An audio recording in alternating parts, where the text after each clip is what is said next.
For entertainment and commentary purposes, opinions are based on research and experience. Allegations discussed are based on public available information. Verify everything with a qualified professional. No harassment, doxing, or targeting of anyone mentioned. All parties are presumed innocent unless established otherwise. Viewer discretion and critical thinking are encouraged. Hey guys. So today I just wanted to talk about allergies. And like different levels of severity, right? And I've just realized how much people get angry at you, or let's say annoyed at you, that you have allergies and it's something that you can't help. They like sometimes they just take it personally, like, oh, you have allergies, so that like, oh, you want to be the center of attention. Or they just don't believe you. And this could be family members, co-workers, what have you, friends. And it's like, where do y'all get off with that? Like, it is the weirdest thing ever. And it's almost like they treat you like you have like a allergy supremacy thing going on. It's the weirdest thing ever.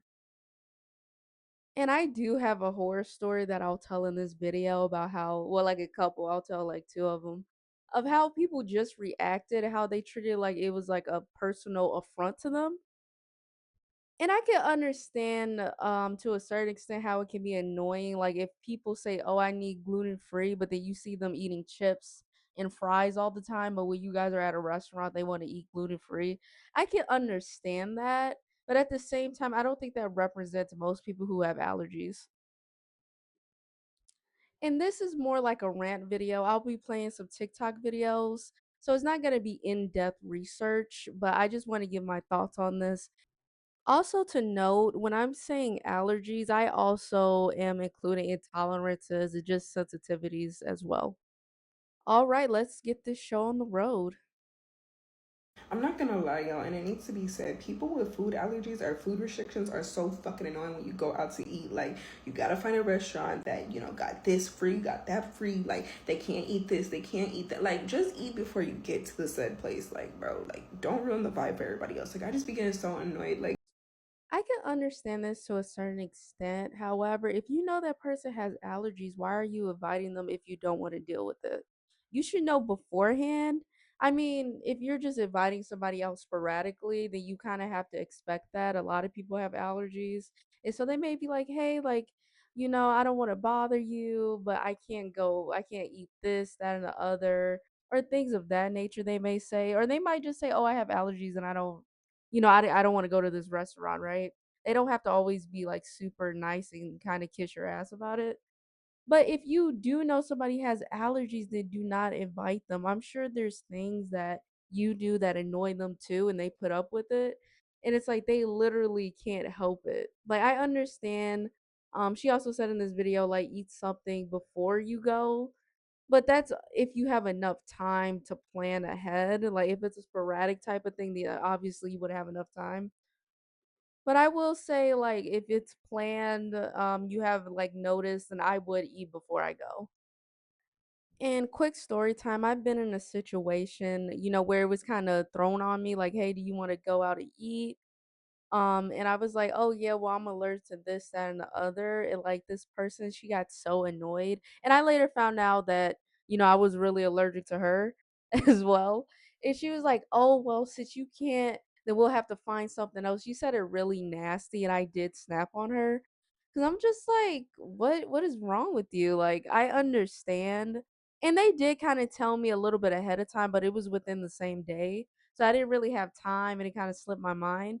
But I was just being honest, like, "Oh, like," and I would just kinda play it off like, "Oh, like, I'm such a picky eater," like that. But I don't have to tell you my whole medical history. I just said, "Oh, that doesn't work for me.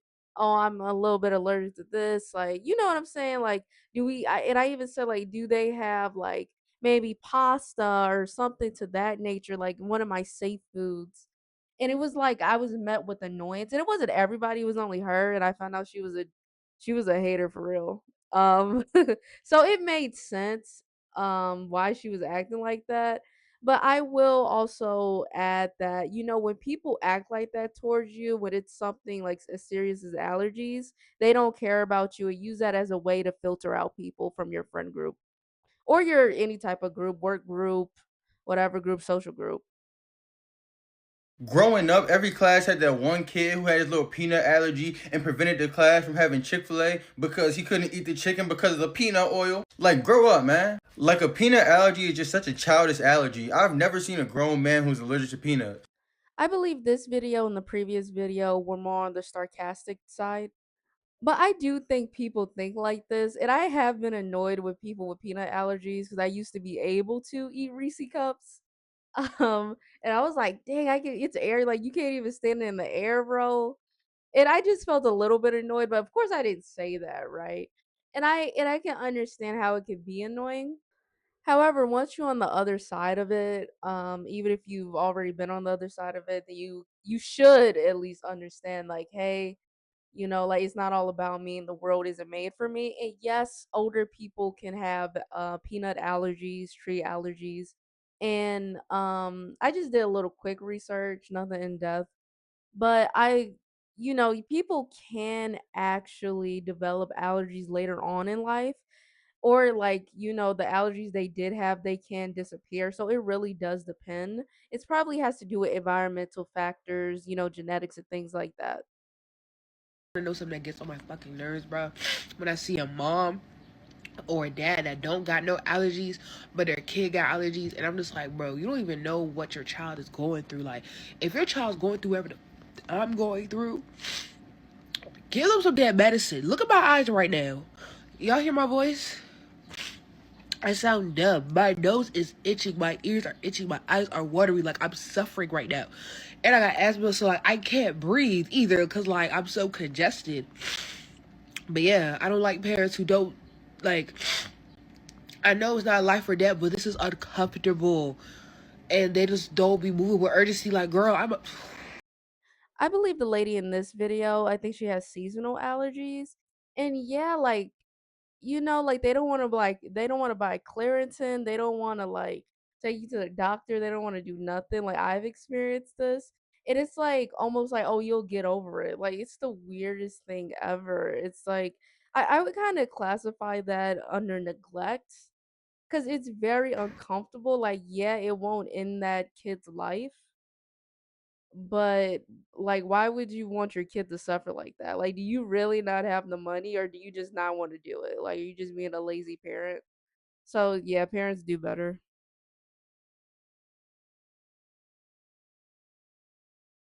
Parents gaslit me for years about me being allergic to stuff because they just didn't get it. Like for years. And I will be honest, I'm a little bit of a complainer. I am autistic. I have sensory issues. It is what it be. But oh my God, I have pretty vivid memories of telling my mom I didn't want to eat something because it made my mouth hurt. And she just assumed, I think, that I was being a picky eater and I just wanted to not eat that. So I was being a little shit. And she's like, yeah, food makes everyone's mouth hurt sometimes, Mary. Now eat it. I don't know why she said that, but it stuck with me for my entire life. So that every time food made my mouth hurt, I was like, food makes everyone's mouth hurt, Mary, just eat it. And that became my internal dialogue. And that's why I didn't learn that I had oral allergy syndrome until I was 27 years old. I was 27 years old when I found out that I'm allergic to all fruits and vegetables. Ha! Yeah, so I know I'm wrong for including that last part, that but I had to. Okay. So it was late at night, right? It was with a family member, and they wanted me to try like, like trail mix or whatever. And or I think it was like just a bag of like the nuts or whatever. And I'm not gonna say what type of nut because that's my medical information, but it was a nut, right? And so like it's late at night. I tried. I tried a little piece, not like a whole like thing of it, a little piece, right? And my face swelled up, like like I got hives. I like my chest turned red, and I'm black, by the way. And so like I was just red. I couldn't breathe. And they just gave me some Benadryl because this was during C-19 where like everywhere was kind of jam packed with patients because of it. And so I was just kind of stuck, and so I just had to take Benadryl. And it's like, oh, they finally believe me. Like, another story is with like cake icing. Like, I can't really deal with that. Like, maybe they sprayed something on the stuff that makes the cake icing. I don't know, but I can eat like cupcakes without the icing. You know what I'm saying? I can eat like muffins and donuts. But anything with icing, like I get like that oral allergy syndrome, and it's like they couldn't believe it. Like, it is so annoying when you have family members or friends or whoever, people at work, and they act like you're just, "Oh, well, you're just a picky eater. Oh, you're doing this because you don't like me." Like, people actually take it personally. And if somebody does that, like I said before, take that as a hint that they do not care about you, or that they're like a very insecure person, which either comes first, and move accordingly. Like, this is a way to really filter out people, and I just want to hit that home. Can't do this anymore. I can't do this anymore. So you mean to tell me that as I continue to age, I'm gonna keep developing allergies to my favorite snacks? Ah! Round up all the old bitches. I want them here immediately. I'm only 28. Hi, my name is Dr. Rubin. I'm a board certified allergist, and I'm so sorry to hear what she is going through. And I know there's a lot of stress in the world right now. And people have been asking me, why is it that more adults are developing allergies later in life? And the shorter answer is that we don't know exactly why this is happening, but there are multiple plausible theories about why this may be the case. First off, your immune system is not stagnant. It actually changes over time, and there are various life events that can happen, especially for women, that could alter the way that the immune system responds to the outside world and potentially can cause abnormal immune responses to foreign substances known as allergic reactions. So, as an example, with puberty, pregnancy, menopause, these major hormonal shifts could increase the risk of developing allergies. There's also this concept of the hygiene hypothesis, although I think the more accurate term is old friends hypothesis, which is that in your environment, you're exposed to a lot of different microbes. And if you're exposed to healthy ones, it can help downregulate your immune response towards foreign substances to decrease the chances of developing allergic reactions. And if you don't have exposure to those types of microbes, you may be at higher risk of developing allergies. This also goes hand in hand with your gut microbiome. This is the bacteria that are in your gut that process foods and present it to your immune system potentially. And your immune system has to decide, is this a friendly substance that we need to survive, or is this potentially a foreign substance that could cause disease? And so if you don't have the right bacterial milieu, it's possible that your immune system could get confused and lead to an allergic response. So there are certain substances that you could be exposed to that could change your gut microbiome, like certain medications like antibiotics that could alter this, but also stress and infections could do this as well. It could skew your immune response in different ways. And we know since the COVID-19 pandemic that a lot of people have had immune system dysregulation due to these infections that has made changes to the gut microbiome. And lastly, we just also have better awareness about allergies in general. So there's going to be more diagnosis, and that's going to have more identification. But this is something that we're still learning more and more about. And when we have a better understanding, we'll have better ways to identify and treat people who are living with these diseases. So, guys, before I end the video, I just wanted to include a Reddit post. And no, I do not formulate my opinions just based on Reddit. I do research and things of that nature, even lightly for my rant videos, right? And I encourage everybody to do their own research. You guys could pause to read it. And I just wanted to get a feel of what other people think about allergies. When I was reading this thread, it was like, oh, some people do use them as an excuse, like some people do lie. Like they were kind of putting in there like extreme examples of people lying and trying to finesse people, I guess. And I'm not saying that doesn't happen, but like I said before, I don't think that's the majority. And I think, in society in general, it's almost like a disbelief. It really is ignorant. If nobody told you that, like, it's just so ignorant. I think there's like this disbelief, like, oh, if you have allergies, that you're weak or something, like, oh, you're genetically inferior. And like what the good doctor said, like, I mean, the people's body changes over time. So maybe you didn't have an allergy when you were like 8, but now you do now. So would you be like, oh, I'm weak now? And it's just kind of insane with that. Like, I do understand, like I said before, that there are cases where people may be lying, or maybe over exaggerating, or not have proper diagnosis. But I will argue that even if they don't have a proper diagnosis, like it documented, I mean, do you need to see them go into anaphylactic shock for you to understand that they might have an allergy? Like, that's really none of your business. And if you don't like it, just don't hang around the person. That's it. That's all you gotta do. If you don't like it, just stay away from them. And I mean, like, if they ever ask, just be like, "Hey, I just like, I really don't like that you have allergies. Like, I feel like you're an allergy supremacist or something to that effect." Or just tell them like, "Oh, play it off, do something, but be nice about it." And I get it, like some people are picky eaters. And I will say if you have sensitivities, intolerances, or allergies, you can be a picky eater if you want to, even if you don't have that. Like, why do people get upset when people don't want to eat like certain foods? Maybe it is the texture that they don't like. I mean, it's none of your business what another person puts in their mouth, like FYI. So before I end the video, I was just thinking, I think it's about breaking boundaries, right? And I think it's about power and control. What do I mean by this?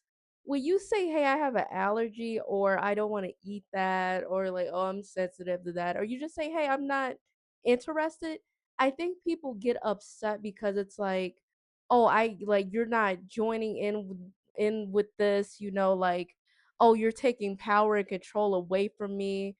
And like they don't even have to make the food. Let's say they just ordered food and then they're like, "Oh, you don't want it because I ordered it," and things like that. They see it as like a control and power thing, even though it has nothing, absolutely nothing to do with them.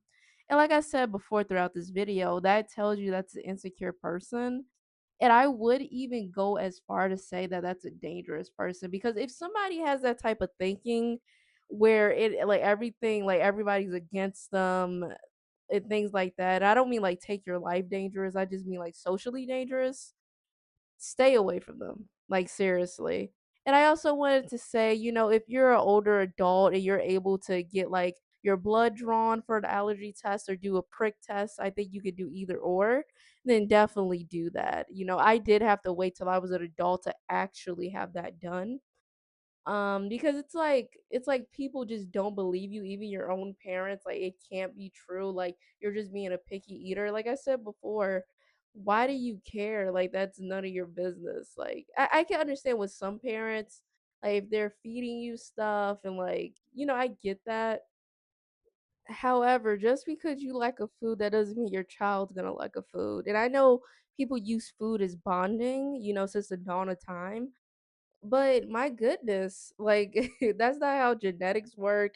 It just because you have a child, that doesn't mean that child is a carbon copy of you. And so anyway, I think people who think like this are emotionally immature. I'm not gonna do a whole psychoanalysis on people who don't like people with allergies, but I thought this was a fun topic. Let me know what you think in the comments. And I'll talk to you guys later. Toodles.